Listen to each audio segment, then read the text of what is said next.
Bring Sally down, last done start, gotta tell the ground.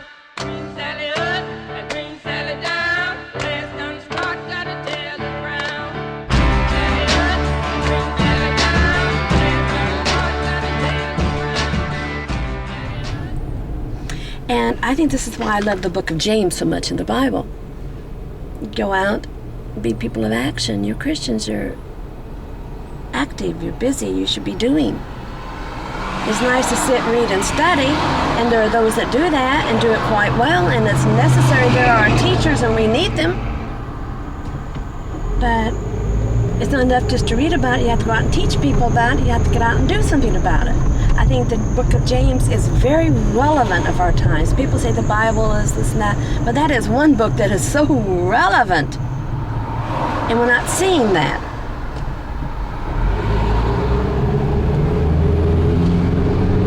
Anybody can quote the Bible.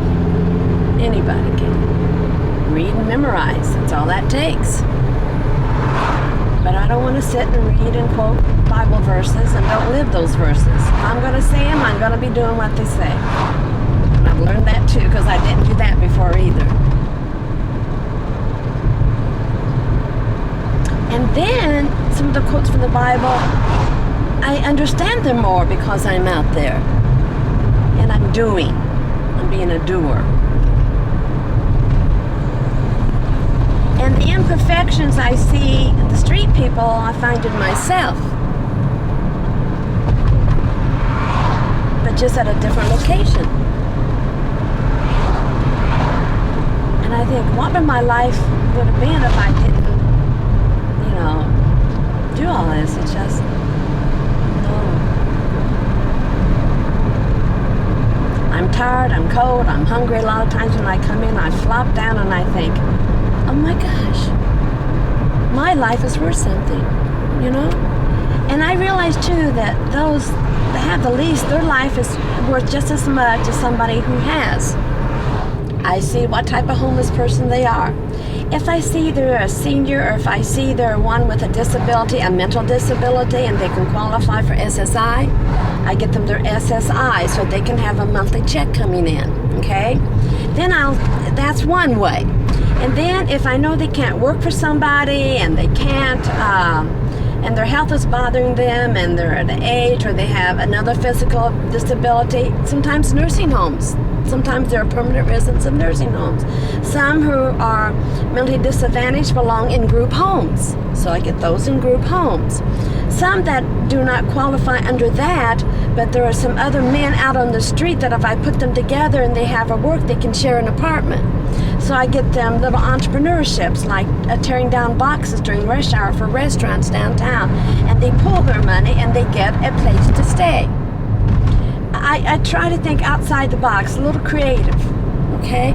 Or sometimes family members don't want to support them and have them living with them. They'll give them a partial payment, so much money a month. And if they're with somebody else who they want to live with, you put that in and, there you go. And maybe in a trailer somewhere. So lots of things we can do. We just got to quit thinking it's going to cost millions. If you operate like that, you can't get anything done. Have them say affirmations. Give them a faith and a trust for something which they don't have anymore. Why it's important that they're alive. What they can do for others. They won't do for themselves, but if they see it's important what they can do for others, that usually gets them off the street. So I try things like that. And then I get to a place where, hey, I can do this now. And then when I get them in, I monitor them. And see how they're doing. I just don't leave them.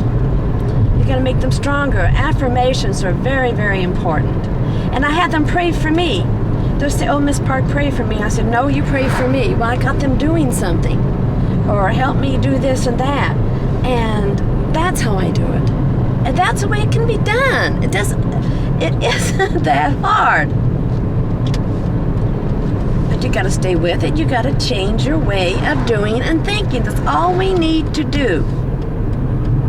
Change our way of thinking.